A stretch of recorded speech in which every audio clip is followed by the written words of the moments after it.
Happy Monday, everybody. Anthony Cosenza here with the Orange and Black Insider Bengals podcast and CincyJungle.com. Hopefully you are all doing okay on this Monday after a very, pretty much a devastating loss by the Cincinnati Bengals. And a lot of people are saying the sky isn't falling. 2-3, a lot of time left. That's coming from inside and outside of the building, that building being Paycor Stadium and other areas. But I got to tell you, the Bengals have a lot of ground to make up, and this long season will get shortened very quickly. And they have a lot of work to do if they want to try and regain their Super Bowl form from a year ago. Again, Anthony Cosenza, I'm going to go over all of the sights, sound, stats, all kinds of different stuff with the Bengals' 17-19 loss to the Baltimore Ravens on Sunday night. Chris Collinsworth can't call a Bengals win to save his life, the poor guy. Every time the Bengals play on Sunday night, it seems that Chris Collinsworth just can't get his former team a win, nor can he call one. The Bengals, again, for the third time this season, lose on the last play of the game. And each loss has been by one possession. And now there are a lot of questions with this team at 2-3 with two divisional losses already under their belt. And now you basically got to win out for the rest of the division games. And the Browns have been up and down. They too are 2-3, I believe, as well. We'll take a look at the standings in just a second too. But Pittsburgh's a mess. Cleveland's up and down. And Baltimore looks vulnerable, even though Baltimore beat the Bengals. So the Bengals have their own vulnerabilities right now. I mean, they've got a lot of things to work out. That is just a lot of things that you gotta get in your mind here, and they got a lot of different areas in which they need to work out. Let's get into some of the. Where do we want to start here? I guess let's start with the box score. We can do that. Let's put that on here. I will pull up the one from ESPN and share my screen here. I like using ESPN's box score because it's a little bit more user friendly for our purposes here. So I will share that right here. Here you go. Here are the stats. Pretty ugly one. A defensive battle, I guess you want to say. Look, Cincinnati holds Lamar Jackson to 174 yards passing, 58 on the ground. I mean, he had some nice runs, but 58 yards on the ground, 1 touchdown, 1 interception. That stat line, you would take that all day long when it comes to Lamar Jackson and the Bengals playing the Ravens. You would take that stat line all day long. Joe Burrow, 24 of 35, 217, 1 touchdown, 1 ugly interception, sacked only twice, did avoid some other pressures and whatnot, but an 82.7 rating for him and a 71.6 rating for Lamar Jackson. Again, nothing really to write home about too much by both quarterbacks. A couple of nice runs from Jackson there, but he overshot 2 different receivers that would have been easy, deep touchdowns. That would have really put the game, I would think, far out of reach. And then, of course, some other nice runs. J.K. Dobbins had a nice 17-yarder, but really a running back by committee type of situation. Still no Gus Edwards for the Ravens, and Justice Hill also did not get a carry in this one here. So it was really Lamar getting the bulk with 12 rushes, J.K. Dobbins getting 8, and then a handful of others. Duvernay on a couple of end arounds and whatnot, 3 for 24 there. So some of those had some positive effects. But, I mean, really, this game was kept in reach for the offense. And that's kind of the storylines we are seeing and hearing as it comes to the Cincinnati Bengals this game and how they are performing. Galaxy 749 said, hey, they're 5-0 in my head. Well, I wish I resided in your brain, at least that part that has the Bengals at 5-0 there, because that ain't the reality. The reality is they are struggling on offense. They are pressing.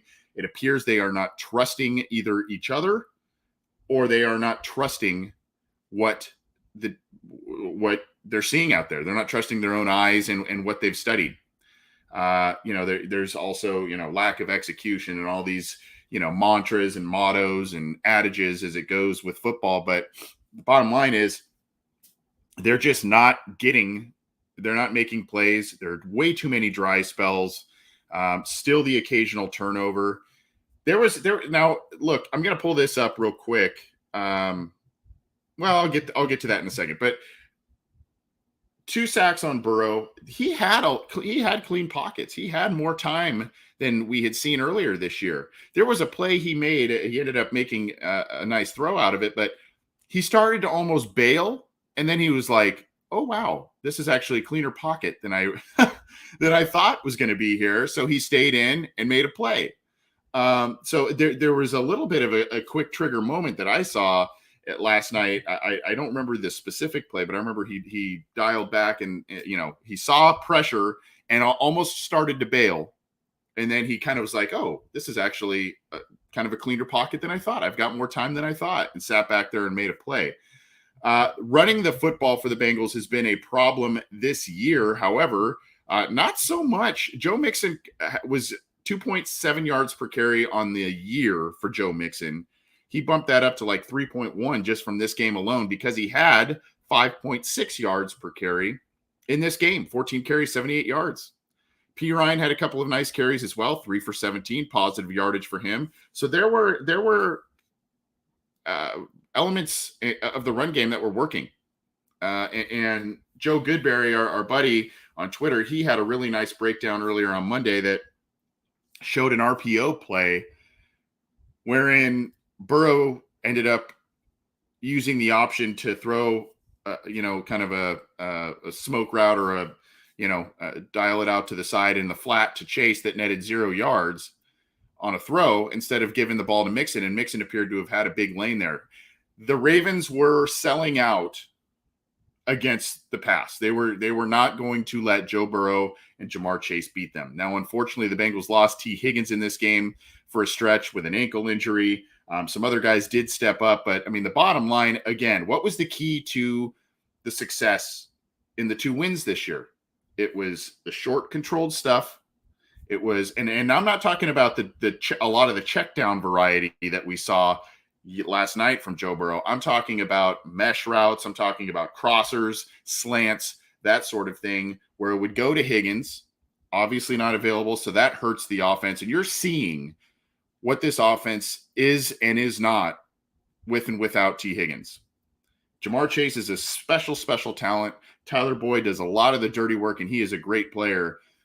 But when T. Higgins is not in this lineup, you are seeing what this offense becomes. It becomes very plodding and very just almost vanilla. They can't really move the ball very well because they don't have that size guy. They don't have that big catch radius. They don't have the guy that just having another big weapon on the field. It really takes away from this offense when T. Higgins is not out there. And that's been the case this entire year. So, you look at all this and you're kind of saying, what happened here? I mean, again, 217 passing yards from Burrow, the 1 interception, 2 sacks. You had 100 yards of rushing and a 4.8 yard per carry average as a team. Ravens had 155 yards. That's kind of a big yikes, but still, you held Lamar Jackson in check, and this game was within reach. The Bengals had the lead again late, and you almost, as they were getting ready to score at the end there, you almost wanted them to just take up more time. Don't even give the Ravens an opportunity based on how this year has gone, and the fact that basically, in their losses, whoever has the ball last, that's who's winning the game, right? I mean, and I think a big issue here with the Bengals last year, I've used the phrase a couple times. I know Louis Riddick of ESPN uses it as well. Last year, the Bengals were an exceptional team in a couple of different elements. One was parlaying points right into and out of halftime. That was they were sandwiching points right around halftime, which was really, really, killer to the opposition. They were also very good in these 1-score games last year. They have not been that way this year. And then you look at what the phrase that I was referring to, complementary football. And that can go 2 different ways. And what I mean by that is, number one, hey, defense gets a turnover, offense is going to go right for the throat and put that ball in the end zone. Defense, or it's picking up a unit when a unit is not really doing their job, and so on and so forth. They were really, really good at that last year. Everything just kind of clicked last year, and it is not clicking right now. And so now you're seeing a lot of forced balls to Jamar Chase, 7 catches, 50 yards for Chase, 12 targets. You're forcing the ball to him. And you want to get him the ball, obviously, but you want to get him the ball when the plays are there. And the plays are not there right now. And part of the reason why they're not there is because we've seen T. Higgins in and out of the lineup. And then you're just seeing forced passes to him. 7 catches on 12 targets to Jamar Chase and only 50 yards. Mike Thomas, a big 33-yard catch coming in relief of T. Higgins. P. Ryan doing some things as a receiver as well. 4 catches, 39 yards. Hurst, your leading receiver, 6 for 53, leading receiver in terms of yardage. Did have that great touchdown, high effort for him, big game for him, not only just as a Bengal, but big game for him going up against his old team and playing well was a good sight. 6 catches on 7 targets for him. And then you see Mark Andrews continues to kill the Bengals, 8 catches, 89 yards. The Bengals, for the most part, under Lou Anarumo, had done an exceptional job the past couple of years against high-end tight ends. And that was not the case here. 8 catches on 10 targets, 89 yards, a touchdown, an early pitch and catch for him, an easy one. And then he had a couple of nice catches to set up the game-winning field goal for them. Devin Duvernay, 5 for 54. But, I mean, you see a lot of it's basically Mark Andrews, a little bit from Duvernay, and a lot of blah from everybody else on the Ravens. So, again, though, I go back to this complementary football concept where, the other perfect element of that, defense plays well, holding the Ravens to 16 points throughout most of the game. Lamar Jackson and company, 16 points. And then all of a sudden, inexplicably, the Bengals get the lead. And then inexplicably, they end up having issues at the very end. So instead of, offense scores, let's shut the door. Offense scores to get the lead. And then all of a sudden there are issues. And that lack of stepping up in critical moments, that lack of picking other units up on the team is something that's missing this year. Something that's missing this year for sure. Here's the other thing, folks. Joe Burrow, 217 yards, 190 net passing yards because of the sacks. I take it back. There's 3 total, 2 on Burrow, 1 on the Boyd play. I don't know why he didn't just throw that away, but that play was a mess from the get-go. 3 total sacks by the Ravens there, but 190 net passing yards against the team who was dead last in passing yards allowed this season. Dead last. And you put forth a 190 net passing yard effort. That's not going to get it done. And then you look here, a couple of nice games from Logan Wilson and Jermaine Pratt. Pratt had 8 total tackles, a sack, and 2 passes defended. He was everywhere. Wilson was everywhere. Von Bell with the interception again. Big play for him. Bates was very active, but seemed to be a step behind, or not even a full step behind, like a quarter of a step behind on some of these plays. He was right in there. Unfortunately, just didn't cause incompletions or whatnot. Wouzier, 6 tackles. Hubbard had an active game. Tupou had 4 tackles. A little bit quiet from him, but Hendrickson was a beast at the beginning of the game. He was really giving fits to Ronnie Stanley and his backup there early in the game, and only finished with 2 tackles there. 4 quarterback hits, though, in total. And you see there 1 sack netted.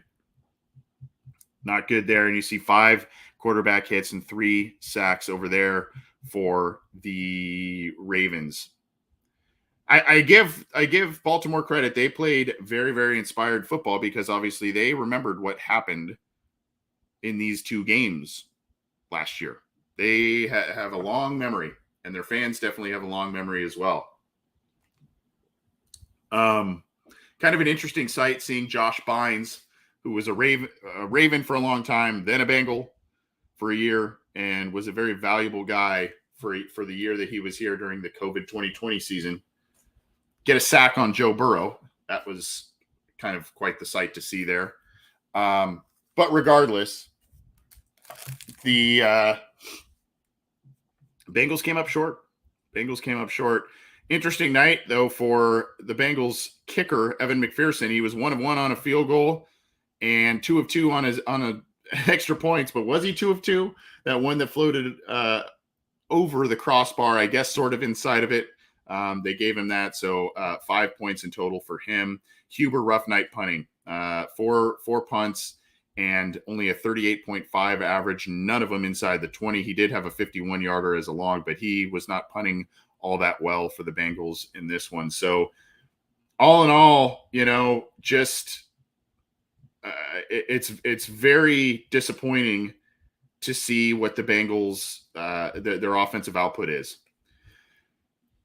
19 points to Baltimore in Baltimore. Lamar Jackson, what is that? 200. I'm not great. 230 total yards from scrimmage, 1 touchdown, 1 interception. You would take that all day, every day when you face this team.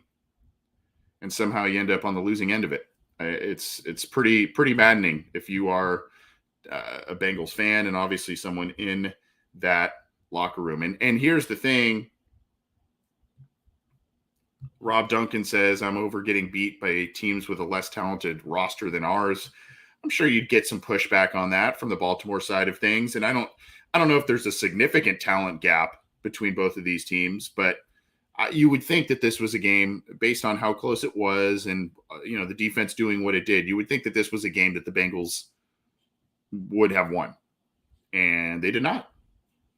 We're going to take a look here at a couple of other things. Here is let's do the team stats. We'll click over there. And you can see here, Bengals less on the first downs, 20 to 22. They did have more passing first downs, 10 to 7. Almost got doubled up on the rushing first downs, 13 by Baltimore, 7 for the Bengals. Third down efficiency, 4 of 10, not great. 5 of 11, pretty similar by the Ravens there. Ravens ran 2 more plays. Ravens had about 35 or so more yards. It's Monday. My brain's a little foggy. Almost have half a yard more per play. 4.9 yards per play for the Bengals. That is not good. And of course, pretty clean game as usual by the Bengals. 4 penalties, 20 yards, 6 for 48 by the Ravens. And time of possession, pretty much dead even. Bengals had it for 2 seconds more than the Ravens, and the Ravens come out on top there. So all in all, not huge disparities with a lot of this stuff, but man, there are some things here that are coming out that aren't that great in terms of stats. Some of them are great, and I'm going to do a shameless self-promotion here. Share a tweet that I put out earlier because I found this stat interesting. Did a little math here. If you don't count the pick 6 in week 1, the Bengals defense is allowing just 16.4 points per game.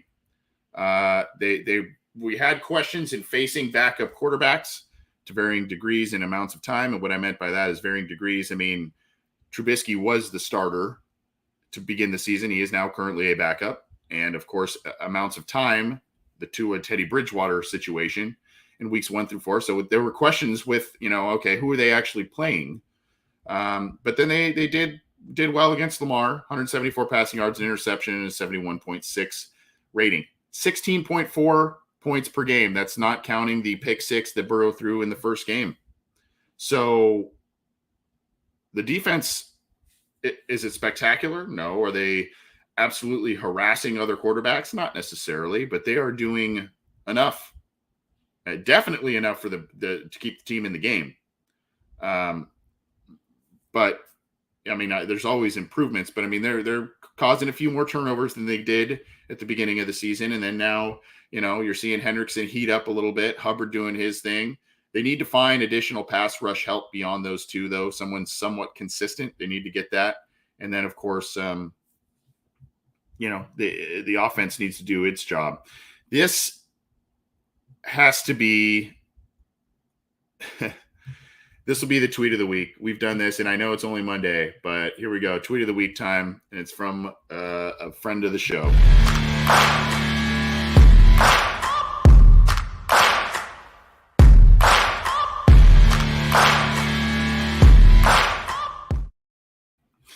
Here we go. Ben Baby, ESPN. We're giving the love to ESPN today, that's for sure, and rightfully so, thanks to the box score and whatnot. But this is from Ben Baby of ESPN.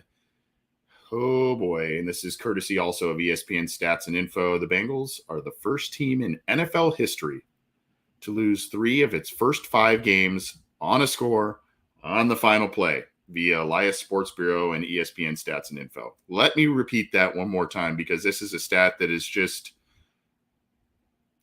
mind-boggling, and only the Bengals. The Bengals are the first team in NFL history to lose 3 of its first 5 games on a score on the final play. Unbelievable. That's your tweet of the week there, even though it's Monday. We're still doing tweets of the week. Yikes. That is just unimaginable. Unimaginable. Here we go right here. This is from our buddy Bengals captain, a nice tweet from him as well. And then we'll get to some of the headlines and other stuff coming out of the Bengals as we start charging into next week. PFF grades, as expected, don't look amazing. 2 offensive line were in the green. The bad news is that Joe Burrow was just 9/10 of a point higher than La'el Collins in terms of Pro Football Focus grades. Burrow didn't crack 60. He's graded just above 70 only once this year. In 2021, he did that 15 times, 12 of them in the regular season. Let me repeat that. Burrow had a 70-plus PFF score 15 times in 19 games? Not 19 games. 20 games last season. Almost every game. 12 of them in the regular season. 12 times in the regular season. 70-plus PFF score for Burrow. He's only done it once in 5 games so far this year. He didn't even crack 60 last night. That is a big yikes. That is a big yikes, and great stuff from our buddy Bengals captain there on Twitter. Do we have another one? Yeah, we've got some more stuff in terms of aftermath, injury updates, and all kinds of different things here. But obviously the big talk here is about play calling. I'll share some stories on that. The play calling is leaving some things to be desired, but it's not the only problem. I saw someone ask about that earlier in this game. Yeah, RM, this was another one. How many batted balls did Burrow have batted down last night? Seemed like at least 4 or 5. There was a lot. There were a lot of those, more so than usual. And it's not like he's Drew Brees, in terms of height. I guess that's an appropriate week to bring up a Drew Brees reference, given that the Bengals are playing the Saints. But he's 6'3", 6'4". He's a tall guy, so height's not an issue. That has to be, again, when you go look back also to week 1, TJ Watt had on his jump, bat, and interception, he wasn't really even rushing the passer. He had exceptional play recognition on that specific play because he watched film and knew what Cincinnati was going to do on that play. And so he, instead of trying to rush, get around La'el Collins and rush the passer, he jumped up. He waited. He didn't even engage Collins in that play. Waited, jumped, batted the ball to himself, and made a great play, an interception. One of the 4 or 5 or whatever he had in that game. So I think you're seeing, when you talk about the batted balls, that was a great point. You're seeing some of the same things occur from these teams who have a little bit more familiarity with the Bengals than those who do not. It's not, if you're looking at, predictable play calling or, hey, tipping of hands or whatever, and that's your concern here, and it should be, but you're seeing some of the worst performances so far by the Bengals offense and by Burrow against division rivals this year. And those are teams that faced Burrow so far 4 total times last year. Baltimore twice, Pittsburgh twice. And so if you're doing a lot of the same things or now it's becoming a little bit more predictable, some of these teams are going to catch up on some of those things, and they'll time their jumps on the defensive line to bat the balls down and all of that. So yeah, Rob Duncan added to that there. Evan in the Facebook chat, Evan Manning, Burrow looked flustered and uncomfortable in the pocket for the most part this year. He's second guessing himself a lot. I don't know about the second guessing part, but he does look less comfortable in the pocket for sure.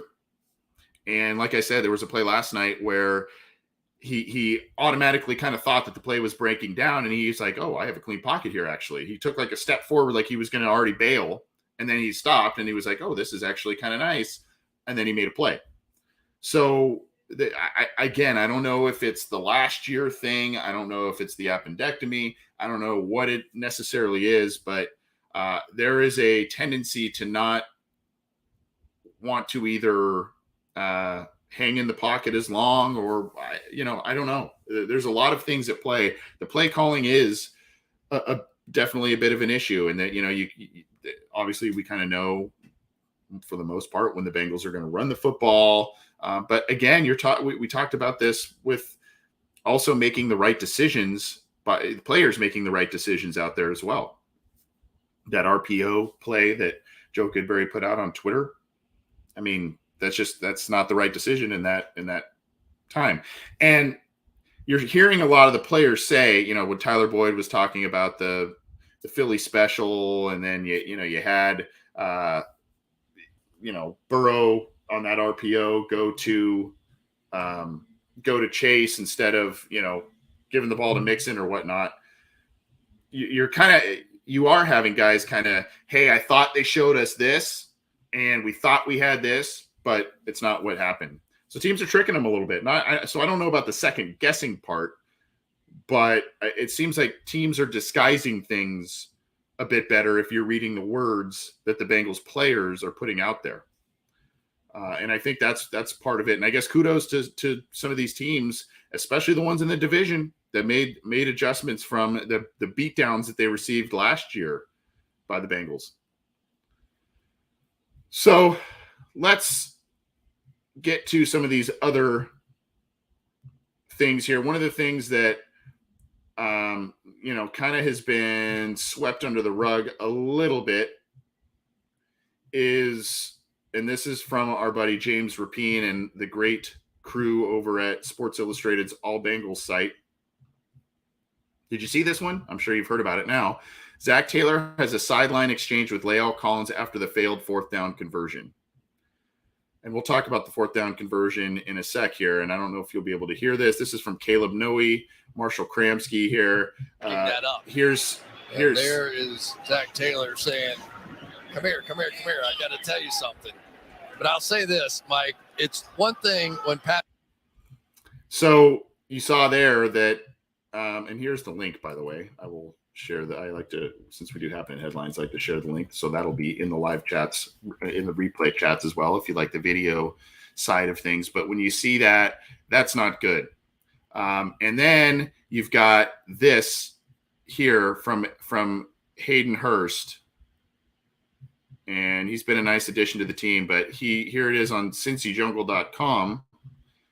Hayden Hurst, keeping it positive, is the article named by John Ackrey there on Cincy Jungle. I will post the link here. Basically, he says, we'll be fine. Let's not panic. There's no panic in here. We know what we're capable of. It doesn't matter the situation. We know what we're capable of on offense. We're going to get this thing rolling. Got playmakers all over the place. Love the optimism. When it's time to panic? When you have to talk about panicking. When you have to talk about, is it time to panic? When you have to talk about, we'll be fine. We know what we're capable of. Oh, yeah, blah, blah, blah. I mean, I love the optimism. I love what he's bringing here. But the bottom line is still consistency. Even last year, offensive consistency or inconsistency was the name of the game. There were too many dry spells for all the players that they have out there. And there are too many times where they just go without a score, go without points. And they still have problems in the red zone. They cannot figure out goal line situations for the most part. And for me, I know a lot of people like the aggression, and for the most part, I like a coach to be a little more aggressive than not in terms of fourth and shorts, and all depending on the situation. But when you've got the personnel that the Bengals got, you have to feel pretty confident that, hey, they're gonna potentially get this thing right, and they're gonna convert this third down, or this third or fourth down and short, in this situation. And yesterday, that was not the case. And for me, I probably would have said, you know what, on that, you lost, what was it, 12 yards or 14 yards or something on the Tyler Boyd sack. You made up a lot of ground. You got to the 2. At that point, I kind of would have said, this is a tight game. We're on the road. It's a division game. We were kind of fortunate to get back even a lot of that yardage and get close to the end zone. I know it's tempting. Let's take the points. Because you were already moving backwards. You were already it was a huge momentum swing. And I know the Ravens also had left their points on the board going forward on 4th down and whatnot. But I probably, just given the sequence of plays and all of that, I probably would have just taken the points. And I know it's easy to say now that the Bengals lost by 2, but I probably just, you're on the road, tough divisional game. It's already a tight game. Points are at a premium. You just lost a bunch of yards and you had a positive play to make up a lot of that ground to make it an easy field goal. I probably would have just taken the points there. That may or may not be a popular opinion. That may or may not be the prevailing opinion. I don't know. But I'm not saying that because the Bengals lost by 2. I just would have said, let's just kind of play with a little bit of house money after that Tyler Boyd sack and, go from there. You're talking then about, different situation. And, I don't really understand that. I also don't understand. I would like to go. I should have brought back up the play-by-play there, but I mean, what was it? 3 or 4 passes in that situation as you're down near the goal line, right? Because the last one was that weird shovel pass. And oh, by the way, that was the play that Zach Taylor was given the business to Lael Collins because apparently he missed an assignment. So, at that point, I would have kicked the field goal. You had the play calling situation was already kind of a mess. You've talked about recommitting. You're committed to the run. You're committed to get Joe Mixon going. Joe Mixon got going, 5.5 yards a carry. Pirine, 5.5 yards a carry.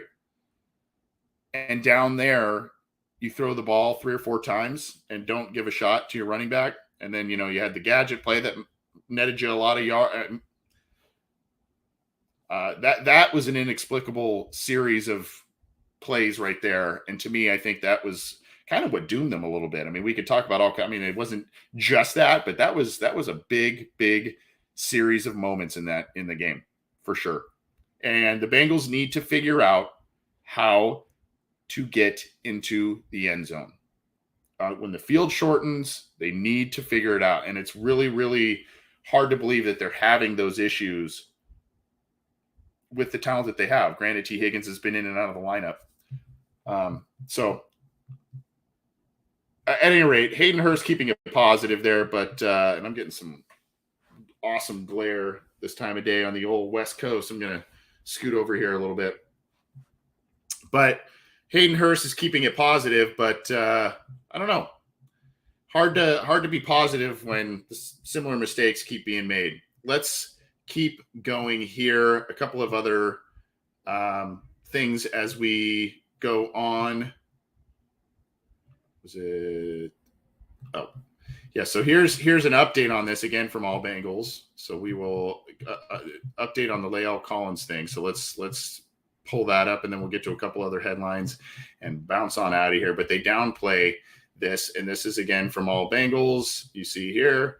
Zach Taylor and Lael Collins downplay the sideline exchange during the Bengals loss. I will pin this so you can go check out all the great work that they do over at All Bengals and Sports Illustrated, so you can check that out. This is from James Rapine here. Quote, "We had a great relationship just talking through the situation," Taylor said after the game.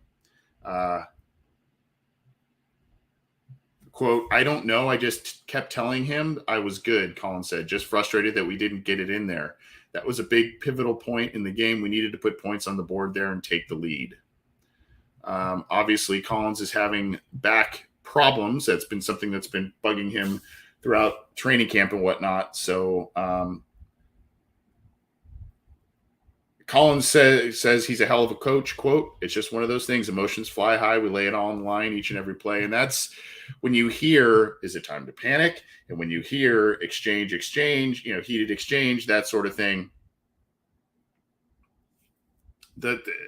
These are just things that were not part and parcel of the team's big run last year. Now, the good news, the Chiefs were struggling last year by their standards. I think they were 3-4 or 3-5. So I think the Niners were also 3-5 at one point, and they both went deep into the playoffs. So, I mean, there's definitely hope, particularly with the talent that the Bengals have.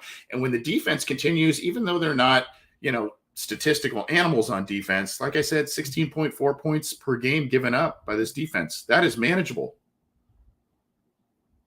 That is it's definitely manageable. Let's get to another couple of and I want to share this.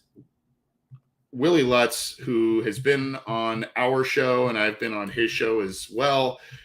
Great guy and great Twitter follow as well. He had a really interesting article on BetJack where he does a little bit of writing. And the season isn't over in Cincinnati, but Zach Taylor's play calling is killing wins is the article. And he talks about ranking 23rd in offensive yardage. Numbers are bad. Situational play calling is worse. And he goes through. This is a really nice article. So go give Willie Lutz some love there and check out the BetJack article. Really interesting about the play calling situation and elements that he brings up. Go check that one out. The link is in the live chat on the videos as well. Let's go to a couple more on the Bengals, and then we'll start wrapping up here. Here is one on Ben Baby from ESPN. Bengals offensive coordinator Brian Callahan agrees with Zach Taylor that wide receiver Tyler Boyd should be getting a higher target share. Was also a topic of discussion in 2021. Great. It's true. He should. He helps them out immensely, and he is a guy that when they are in a funk, he's that chain mover guy to help build confidence and get things back rolling. What I don't like is that we're still having conversations that were issues last year, and it's continuing to be an issue this year. We talked about that last year. Okay, great. Well, here we are this year. Fix it. Fix it. Let's go to an injury update on T. Higgins and Jonah Williams, two big Bengals players who were hurt in the game last night. Injury update on these, and this is from Jason Markham of Cincy Jungle relaying this news here. Scroll on down. Higgins missed most of week one because of a concussion. He's got an ankle injury that he suffered, and he wasn't 100%.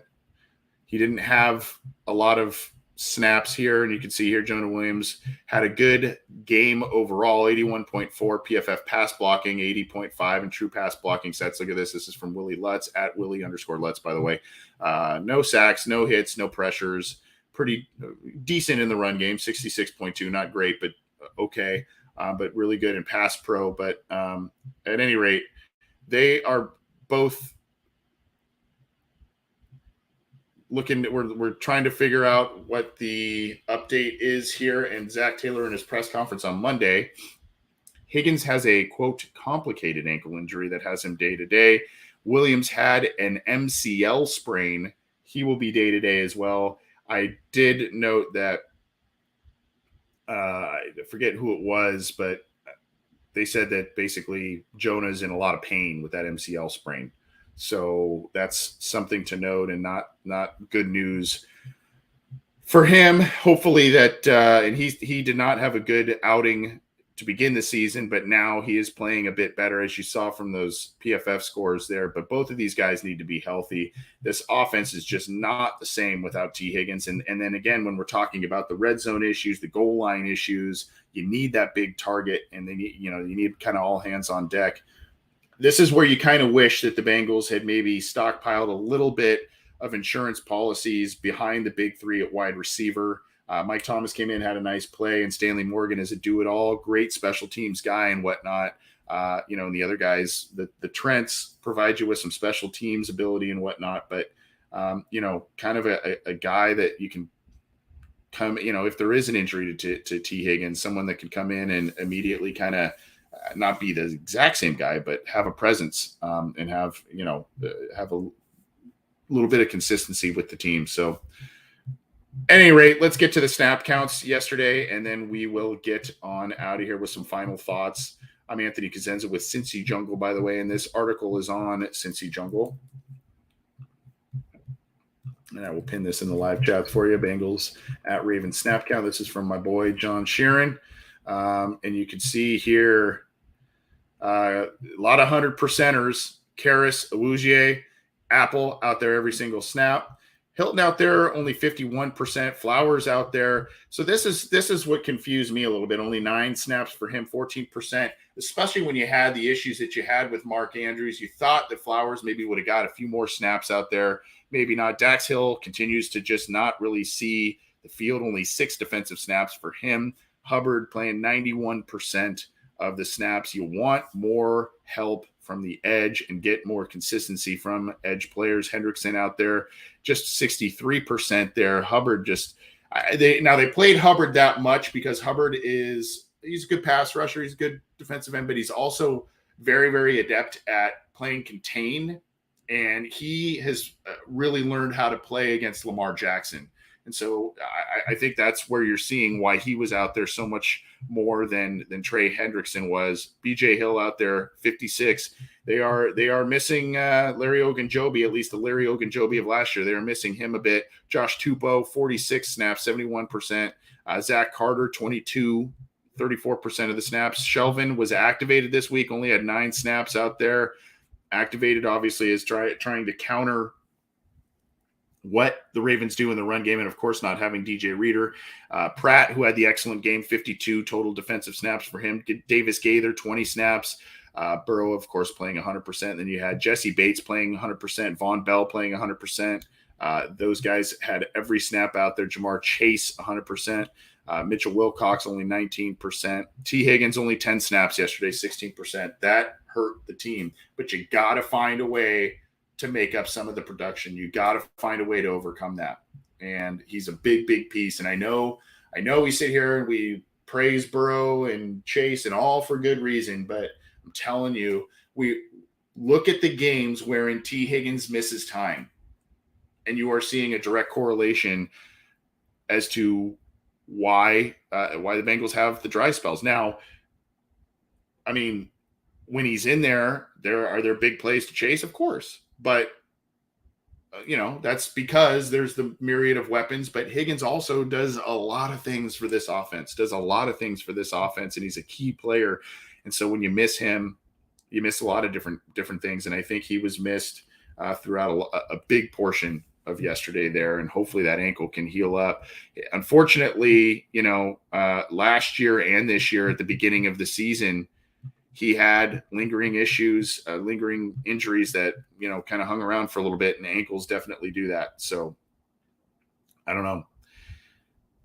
Well, look, not a good evening for the Bengals. Have a lot of regrouping to do, a lot of different things that they need to take care of.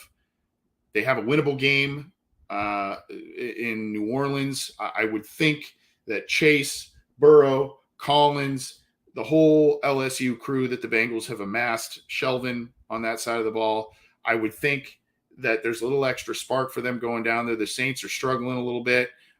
So this seems to be a winnable game for the Bengals. Hopefully they can get back on track. Again, a team that, unlike these AFC North teams, a team that isn't all that familiar, doesn't see the Bengals twice a year to get a firm grasp on this offense. So we'll see exactly what happens if that has an effect here. But the Bengals need to start winning games, and they basically need to win out in the division from here out.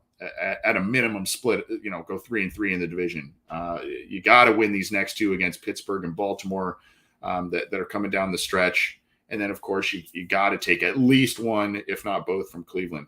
So at any rate, Bengals are 2-3. They lose on Sunday night, 17-19 to the Ravens.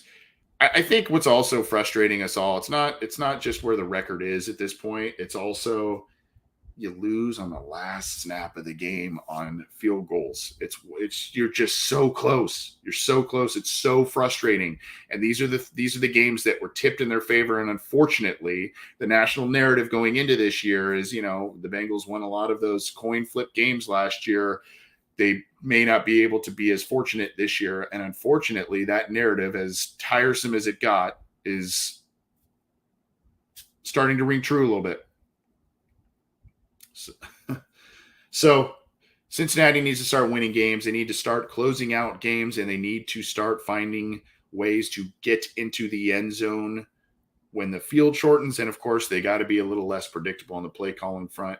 And we'll see what happens. There's some talk about that at the press conference today. And basically what was said was it's kind of done by committee. Callahan, Taylor, Burrow, the offensive players, they have input. And when he calls plays, it goes through the channels. But, he ultimately pulls the trigger on the play call. So it sounds like that's going to remain the same. There doesn't seem to be changes in store for that. So that is what it is. Bengals are 2-3. They lose 17-19 against the Baltimore Ravens. They've got the Saints coming on deck. We've got a lot more on our podcast channel, Bengal Jim and Friends, talking football with Bengal Jim and Friends. Back tomorrow night, Tuesday night, with a big episode. John Sheeran and myself talking Wednesday night with about the game, what's ahead, all of that. We also are working on a special guest this week for a Saints preview. Terrence Copper, former Saints wide receiver, now host of the Believe in Saints podcast. He'll be joining us sometime this week and work out a schedule on that. So excited to get a good look at things there. And then we've got a lot more listener questions live, all kinds of different stuff. Keep an eye out, too, if you like our YouTube channel, The Orange and Black Insider. We're going to be enacting some memberships. So if you like what we do, we'll have some extra perks for those of you who want to do the membership deal. We appreciate all the support that you show our show, the Cincy Jungle podcast channel, and the website. Of course, go to cincyjungle.com for your news, opinions, analysis, podcasts, all kinds of different stuff, film breakdown. Check it out. Thanks, everybody. Happy Monday to you. We'll all get through this. I promise. And take care. We'll talk soon.